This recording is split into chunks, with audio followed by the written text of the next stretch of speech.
जनाबाईने देवाबरोबर केलेलं भांडण नाही. आपलं भांडण सुद्धा आपल्याला टाळ वाजवायला होतं, टाळी वाजवायला होतं, नाचायला होतं. तुमच्या भांडणात केलं कोणी नामस्मरण की ताई थांबा बाबा, शिव्यांना एकदम सुरुवात करू नका. श्री गणेशाय सरस्वती तरी म्हटलं आश्चर्य. सामान्याबरोबर काय वागलं? अरे वादाचं सुद्धा चिंतन व्हावं आपल्याला. मोठ्याचा वाद मोठा असतो. त्या सिंहानं ते बच्चे उचललं. ऐका ऐका बदलापूरकर, ते बच्चे उचलून घरी आणलं आणि बायकोला सांगितलं, तुला अगोदरचे माझे दोन आहे, ते तिसरं माझं समज. आणि सांभाळायला जुन्या काळातली होती, ऐकून घेतली.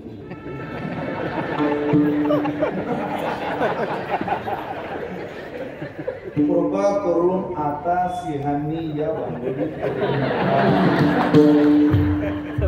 आता सिंह गार झाले एखाद्याला आपला असं वाटतं समोरच्याचं बरं आहे. बरं एक दिवस माझी बायको मला म्हटली, तुम्हाला जगात कोणी फसवू शकते?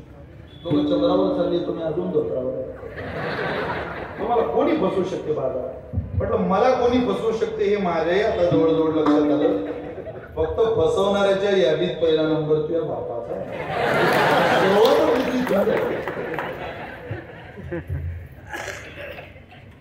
काय नसतं मला, प्रपंच इंद्राचा असू द्या नाही तो गोंधराचा असू द्या, ना असं जगावं लागतं माणसाला. कोणी असू दे. प्रेत यात्रा चालू होती, आमचे वक्ते बाबा सांगायचे होते, त्या मरणाची गर्दी प्रेत यात्रे. अरे बाबा लोक आले प्रेत यात्रे. एक जण तिथं गेला, विचारलं का कोण मारलंय? ते म्हटले तुम्हाला माहिती नाही? तुम्हाला माहिती? हो माहिती. माझ्या अंदाजानं ते 4 खांद्यांच्या जो वरती आहे ना,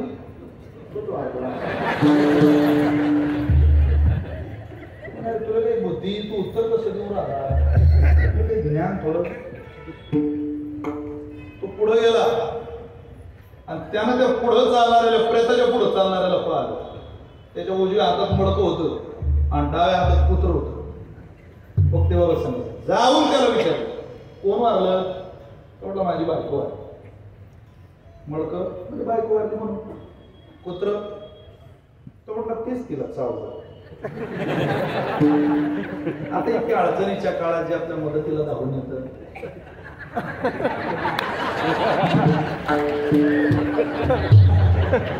तुमचे किती काम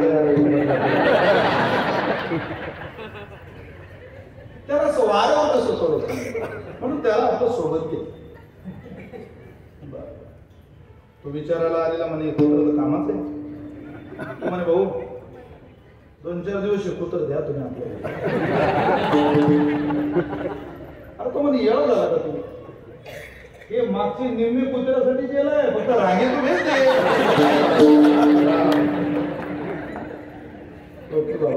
प्रपंच. अरे आजा मेला, पंजा मेला, बाप मसना गेला, देखत देखत नातू पंखो तोही तैसाची झाला. उठा उठा जागा पाठी भयारी मोठे, पंढरी वाचून तुझ्या भावना कोठे. काय बाबा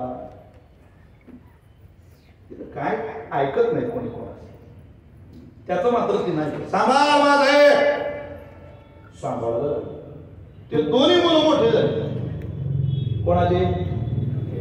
सिंहाचे. आणि त्यांच्याबरोबर हे मोठं झालं. कोण? एक दिवस दोघही भावंड शिकारीला निघाले महाराज. सिंहाची पोरं आयतं खात नाही.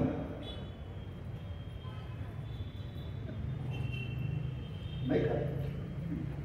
त्यांना आपल्या कमाईचं आपल्या बापदाद्यांना खाऊ घालायचं.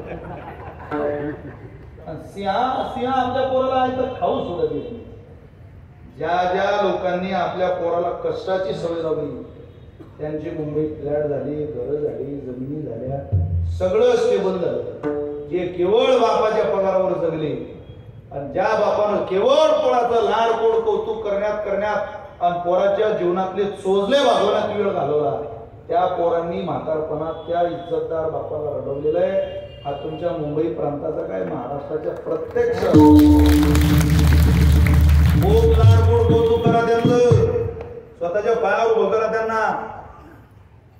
तुम्ही बघा मारवाडी समाज, ब्राह्मण समाज आदर्श आहे तो समाज या राज्यातला. मी 30% मारवाडी समाजाच्या गावात राहतो. महाराज आहे का नाही? शिकवतील व्यापार, उद्योग, व्यवसाय शिकवतील. लहानपणापासून काहीतरी ट्रेनिंग देतात. 10 वर्षाच्या पोराला सुद्धा गुड्डू शेट म्हणतात. 10 वर्षाच्या. आपलं 25 वर्षाच्या दाढीला बापाला पैसे मागतो. काय लाज होय आपल्या घरचं सडा, सारवर, नांगोडी, गाईचं दूध, म्हशीचं दूध, जमीन, जे काय असेल ते करायला अडचण काय, लाज काय? इथं उत्तर भारतातली माणसं येत आहे, राजस्थान मधली येत आहे, बिहार मधली येत आहे. लाखोनं संख्या आहे मुंबईमध्ये बिहारी लोकांची, लाखोनं संख्या आहे. बाहेरच्या लोकांची इथं उदरनिर्वाह चालतोय, ते माणसं काम करत आहे. करू दे, आपल्याला काही त्याच्याबद्दल. आपली पोरं रिकाम फिरताय याचं दुःख, ही खंत आपल्या सगळ्यांच्या मनात आहे. एक पोरं तुम्हाला मुस्लिम समाजाचं रिकाम दिसणार नाही, एक नाही एक. भंगार निघेल येताना आपल्या बापाला काहीतरी खायला आणले. बाबा काही खाल्लं तुम्ही? अरे ज्याची कमाई दिवसभराची 200 रुपये, तो विचारतो घरात उंबरठा ओलांडून आल्यानंतर धड घरात नीट झोपायला जागा नाही, 12 जणांच्या कुटुंबाला, तरी तो समाधानी नहीं. मेरे अब्बा ने मुझे पैदा किया, मैं सलाम हूं, मेरे अब्बा जान की कृपा है. बाबा अब्बा जान कुछ खाया आपने? और सोन्यासारख्या जमिनी तुमच्या माझ्या नावावर करून दिल्या आपल्या पूर्वजांनी. तुमच्या पोरांच्या नावाच्या जमिनीची जी उतारे होत आहेत ते तुमच्या बापाच्या दानातलं नाहीये. माझ्या आयानो, माझ्या नावावर ज्या जमिनी झाल्या त्या माझ्या आईनं तिच्या घरून आणल्या नाही, माझ्या आजींच्या, माझ्या वडिलांच्या, बापाच्या कडून आलेलं ते कष्टाचं दान माझ्या आजीनं आमच्या नावावर करून दिलं. तुमच्या सासू सासऱ्यांच्या त्या जमिनी मोठ्या कष्टानं सांभाळल्या त्या लोकांनी. आश्चर्य वाटतं, नवरात्रीचे 9 दिवस उपवास करणारी बाई शहरात राहून खूप परमार्थाचा आव आणते, पण कधी घरातल्या म्हातारीला विचारत नाही तुम्ही जेवलात का हो, तुम्हाला काही देऊ का, तुम्हाला काही लागतंय का. एवढं तो बोला, म्हातारपणातलं ते टॉनिक आहे. आपणही एक दिवस म्हातार होणारच आहे ना.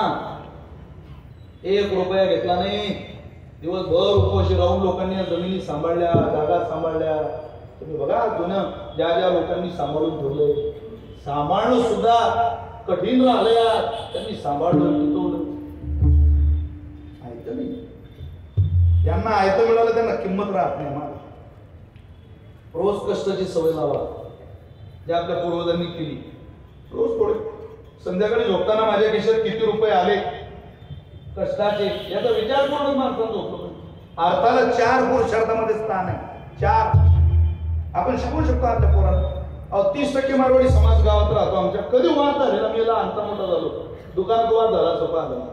एखादा व्यक्ती येऊन दुकानात शिव्या द्यायला लागला आणि ते पोरगं सांगतो पप्पा अपनी दुकान में आके गाली दे रहा. त्याचा बाप म्हणतो दिन दे. पापा ये गाली दे रहा ना, दिन दे दिन दे. पापा गाली दे रहा है, अभी दिन दे रे. उसका खेत है ना बदलापुर के बाहर रोड पे 2 एकड़ रुकने जगह है, पेट्रोल पंप डालना उसमें एचपी का. काय दूरदृष्टी असेल हे बोलणं बघा, हे कष्ट शिकवण्याचं बोलणं. चला विस्तार होईल. ते काही व्यवहार सांगायला थोडी चालू आहे. मी तुम्हाला श्लोक सांगतोय सिंहनीच्या मुखातला, तेवढंच समजला पूर्ण निदान पहिल्याच्यानंतर सहज. ते दोन्ही पोरं शिकारीला निघाले, त्यांच्यासोबत हेही निघाले. कोल त्या दोघं भावांच्या चर्चा यांना ऐकल्या. ते दोघं म्हणायला लागले आज आपण हत्तीची शिकार करू. कोल म्हणे पहिला दिवस पण हत्तीची शिकार, बाबा बाबा ते कठीणच आहे. म्हणजे पहिल्यांदा निवडणूक लढवायची, पण 25 वर्ष आमदार राहिले माणसाच्या विरोधात. काना कोपऱ्याचा अभ्यास आहे ना माणसाचा, एकदम अशी आधी थोडी घेऊ नको ना, थोडं तब्येत मिळत नाही. चांगलं राहतं आरोग्य. मी उगाच सहज बोललो. उदाहरण सांगतो.